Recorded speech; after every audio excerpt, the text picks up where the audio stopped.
In a thriving riverside village where the water sang softly against the banks and palm trees swayed to ancient rhythms, there lived two sisters, Lina and Maya. They had grown up beneath the same roof, shared the same childhood games, and fallen asleep to the same moonlit stories told by their grandmother beneath the wide, whispering baobab tree.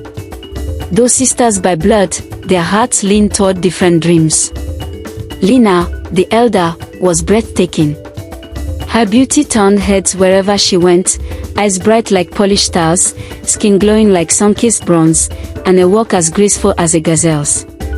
She adored fine things, brightly colored fabrics, delicate jewelry, and perfumes that smelled of warmth and wealth.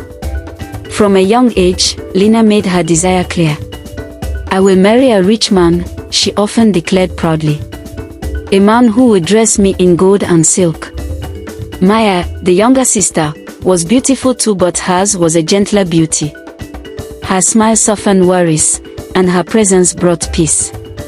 Her hands were always busy tending a small garden, helping neighbors, or caring for children. She believed deeply that happiness was not bought. True worth, Maya often said softly, is found in love, kindness, and generosity. One bright morning, the village was stirred by excitement. Two men arrived, each seeking a bride. The first was Lord Leo, a wealthy merchant from the city. He rode into the village on a gleaming white horse, followed by servants carrying heavy chests filled with silk, beads, and coins. His robe shimmered with gold thread, and his voice carried the confidence of a man who had never known hunger or hardship. The second man arrived quietly on foot. His name was Ben, a humble fisherman. He carried nothing but a basket of fresh fish and an honest smile. His hands were raw from years of labor, yet his eyes shone with warmth and sincerity. Lina's eyes saw only Lord Leo. She admired his wealth, his power, and the luxurious life she imagined beside him. Without hesitation, she accepted his proposal. Maya, however, listened closely as Ben spoke of his simple life by the river, his modest dreams, his love for nature, and his wish to build a peaceful home filled with love. She accepted his proposal with quiet joy. The village elders nodded wisely. "Each woman has chosen her path," the elders said. The sisters' destinies separated. Two weddings, two worlds. Never before had the village seen two sisters marry in the same month. Lina's wedding was magnificent. Lord Leo spared no expense. Musicians arrived from distant villages. Masked dancers filled the square. 10 cows were slaughtered, and the feast lasted for days. The bride price overflowed silk fabrics, jars of palm oil, sacks of rice, and calabashes filled with shining coins. Lina appeared radiant in her wedding attire, draped in pearls and gold. Pride gleamed in her eyes as women sang her praises. "Look at Lina," they cried. "She has won the heart of the richest man in the land." After the celebration, Lord Leo took her to the city to a grand two-story mansion with white walls, carved doors, imported furniture, and servants ready to obey her every command. "You will never walk with your hands again," he told her proudly. Maya's wedding was simple but full of warmth. Ben had saved for months. His offering included hand-woven fabrics made by his mother, 2 goats, a bag of millet, and dried fish. It was all he owned, and he gave it with a full heart. The ceremony took place beneath the great baobab tree. Children drummed on gourds. Voices rose in song. The meal was humble: grilled fish, rice, and plantains, but laughter filled the air. Ben led Maya to their new home, a small hut by the river, built with bamboo and palm leaves. "It isn't a palace," Ben said shyly. "But it is our home." Weeks turned into months. In the city, Lina lived surrounded by luxury, but loneliness crept in quietly. Lord Leo was always away, chasing profits and contracts. When he returned, he was tired and distant. "Business first," he would say. "You should be grateful." Lina owned countless dresses, jewels, and shoes, yet her days felt empty. She ate alone at long tables, surrounded by food that no longer had taste. By the river, Maya's life was busy, but full. She rose with the sun, walked beside Ben, tended her garden, and shared her harvest. Children gathered around her for stories. Neighbors sought her advice. Evenings were filled with laughter, music, and plans for the future. "We don't have much," Maya once said, holding Ben's hand. "But we have all we need." Children of two worlds. Years passed, and both sisters were blessed with children. Lina gave birth to a son, Kofi. From infancy, he was surrounded by servants and luxury. He had everything, except his parents' attention. Lina was busy with social gatherings, Lord Leo was rarely home. Kofi learned to command, not to share.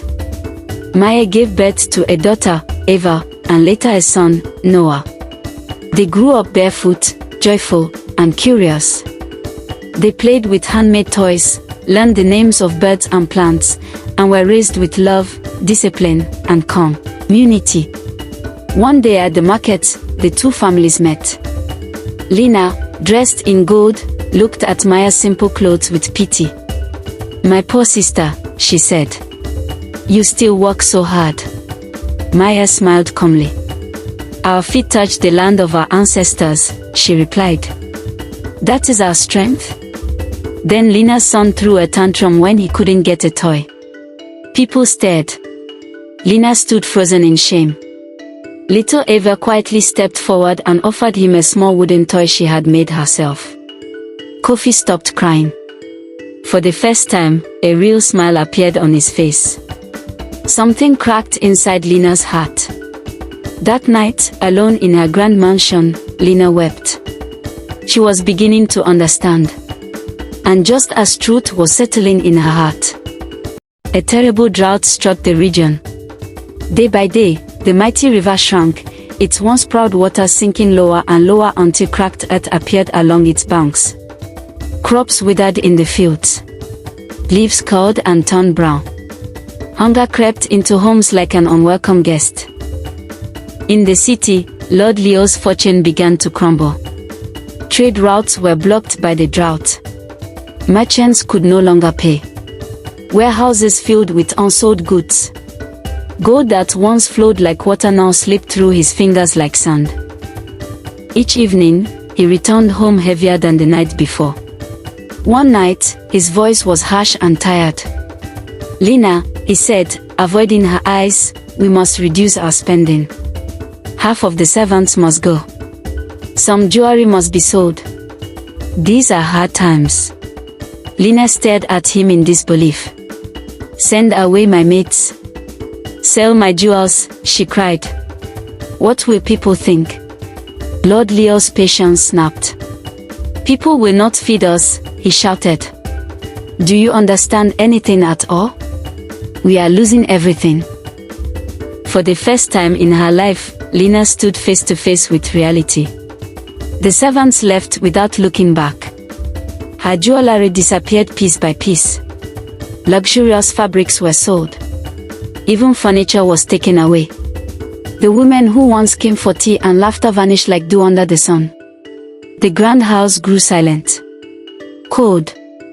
Lina, who had never worked with her hands, was forced to learn how to cook, clean, and draw water. Blisters formed on her soft palms. Her son Kofi cried endlessly. There were no sweets, no new toys, no servants to rush to his side. "I married a rich man," Lina shouted one night in despair. "You promised me a life of luxury. And you married me for my money," Lord Leo replied bitterly. "Not for love. Now that the money is gone, where is your loyalty?" Their words became weapons. Their home, once a palace, by the dried riverbank, Maya and Ben faced hardship too. With the river gone, there were no fish. Maya's garden burned under the merciless sun. Hunger knocked on their door. But something extraordinary happened. Everyone Maya had helped over the years came forward. An old woman she once nursed brought a sack of millet she had saved. Neighbors shared what little food they had. children Maya had taught walked miles to fetch water from a distant well. "We stood by you when you helped us," the villagers said. "Now it is our turn." Ben, with the help of the men, dug a communal well. They worked for weeks, singing through exhaustion. When water finally burst from the ground, the village erupted in celebration. Maya turned the land around the well into a community garden. She taught women how to grow food with little water, how to preserve meals, how to survive together. "We may have little," she said, "but what we have, we share." Even in hunger, Eva and Noah never complained. "Mommy," Eva once said with a smile, "as long as we are together, we are rich." Driven by hunger and despair, Line finally swallowed her pride. She took Kofi's hand and returned to the village. When she reached the riverbank, her heart shattered. She saw Maya surrounded by villagers walking, laughing, helping one another. Maya looked up. "Lina," she cried and ran to her sister. Lina collapsed into her arms, sobbing. "I was wrong," she wept. "I chose gold and lost what mattered most. I am hungry. My son is hungry. I don't know what to do anymore." Maya wiped her tears gently. "You are my sister," she said softly. "And you are always welcome." That day, Lina ate the simplest meal of her life: boiled grain and vegetables. Yet it tasted sweeter than any feast she had ever known. Maya gave Lina a small, clean space near her home. It was nothing like her mansion, but Lina felt a strange peace. At dawn, Maya woke her. "Come," she said gently. "I will teach you how to live differently." Lina learned everything from lighting a fire carefully, to carrying water, to pounding grain. Her body ached. She complained. She cried. "I can't do this," she said one day, staring at her wounded hands. Maya held them tenderly. "These hands will now carry something greater," she said. "Love. Service. Purpose." Slowly, Lina changed. She learned to cook, to mend clothes, to grow food, to respect every drop of water. But most of all, she learned to see people differently. An old woman taught her herbal medicine. A blacksmith showed her how to repair instead of replace. Market women welcomed her warmly. "We are not poor," one old woman told her. "We are rich in knowledge and solidarity." Little Kofi struggled at first, crying, demanding. But the village children welcomed him. Eva took his hand. "Come," she said. "I'll show you how to have real fun." They built sandcastles, climbed trees, made toys from sticks and leaves. Kofi learned to laugh freely. One day, he saw a smaller child fall and cry. Without thinking, he ran forward, wiped her tears, and gave her his small wooden toy, the same one Eva had once given him. Lina watched, tears filling her eyes. Her son was learning generosity. In the city, Lord Leo stood alone in his empty house. Friends were gone. Wealth was gone. He remembered his grandmother's words. One tree does not make a forest. Swallowing his pride, he returned to the village. Lina ran to him. She wore simple clothes now.